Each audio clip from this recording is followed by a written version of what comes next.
আজি 29তম আমাৰ এইটো উৎসৱ গতিকে এই উৎসৱটোত আমি এটাই আমাৰ মুখ্য উদ্দেশ্য যে আমাৰ বাক্তাবাসী ৰাইজৰ লগতে গোটেই অসমবাসীৰ যি মংগল কামনা কৰিছোঁ গোটেই অসমবাসীয়ে যাতে জীৱনবিলাক যাতে ৰঙীন হৈ পৰে এই ৰঙৰ যি ফাকুৱা যিটো আমাৰ উৎসৱ এই ফাকুৱা উৎসৱৰ ৰঙেৰে যাতে সকলোৰে জীৱনবিলাক সপোনবিলাক ৰঙীন হৈ পৰে তাৰে আমি কামনা কৰিছোঁ হয় সেইকাৰণে আমি ইয়াৰ উদ্দেশ্য এইটো আৰু দ্বিতীয়তে আমাৰ যি বাক্তাবাসী ৰাইজৰ যিটো আমাৰ মিলাপ্ৰীতি এই মিলাপ্ৰীতিটো আমাৰ অন্যতম আমাৰ ইয়াত এটা উদ্দেশ্য আমি 29তম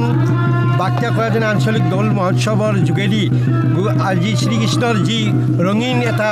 উৎসৱ এই ৰঙীন উৎসৱ যাতে অসমৰ প্ৰতিজন ভক্তৰ অন্তৰত যাতে এনেকুৱা ভক্তিভাৱ আৰু ৰঙীন ভাৱ জাগি উঠে তাৰ বাবে আমি বাক্যা কয়াজনী আঞ্চলিক দৌল মহোৎসৱৰ এই 29তম বৰ্ষৰ যোগেদি আমি গোটেই অসমবাসী ৰাইজক এইবেলি এই হোলীৰ যোগেদি বা এই ৰঙীন উৎসৱৰ যোগেদি যাতে অসমবাসীৰ গোটেই ৰাইজৰ